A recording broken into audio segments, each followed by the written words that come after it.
বৈধ সন্তান, ওরা সত্যের কথা বলেই যাবে, সত্যের পথে থেকেই যাবে, আল্লাহর কথা বলেই যাবে, আল্লাহর দিকে মানুষকে আহ্বান করবে, বলুন ঠিক না?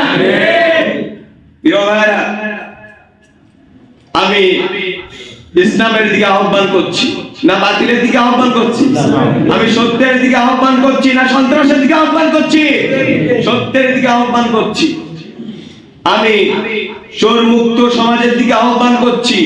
আমি চুরি দুর্নীতি সমাজের দিকে আমি ডাকছি না।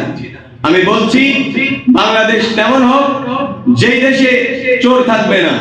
বাংলাদেশ তেমন হোক আমার মেয়ে, আমার স্ত্রী, আমার বোন রাস্তাঘাটে চলাফেরা করবে, কোন পুরুষ কুদৃষ্টিতে তাকিয়ে তাদেরকে চরিত্র নষ্ট করবে এমন সমাজ আমরা দেখতে চাই।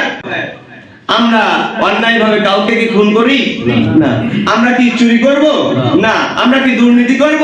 না। আমরা ডাকাতি করব? না। আমরা কারো জমি মারবো না, আমরা ডাকাতি করব না, চুরি করব না, কাউকে খুনও করব না। আমরা চাই বাংলার জমিন খুন মুক্ত, অন্যায়ভাবে সন্ত্রাস মুক্ত জমিন হোক। কথা না ঠিক কিনা? আমরা চাই বাংলার জমিন চোর মুক্ত জমিন হোক। আমরা চাই বাংলার জমিনের প্রত্যেক গরিবের হক গরিবের বাড়ি পৌঁছে দেওয়া হোক। আমরা চাই সরকারি সম্পদগুলো জনসাধারণের সম্পদ, ওগুলো সমস্ত জনসাধারণ নির্বিঘ্নে ভোগ করুক। আমরা চাই কোন নেতার হাতে এককভাবে জিম্মি না হোক। কথা ঠিক কিনা? এই সমাজ গড়তে হলে আল্লাহর আইনের বিকল্প দ্বিতীয় কোনো রাস্তা নাই। কথা ঠিক কিনা?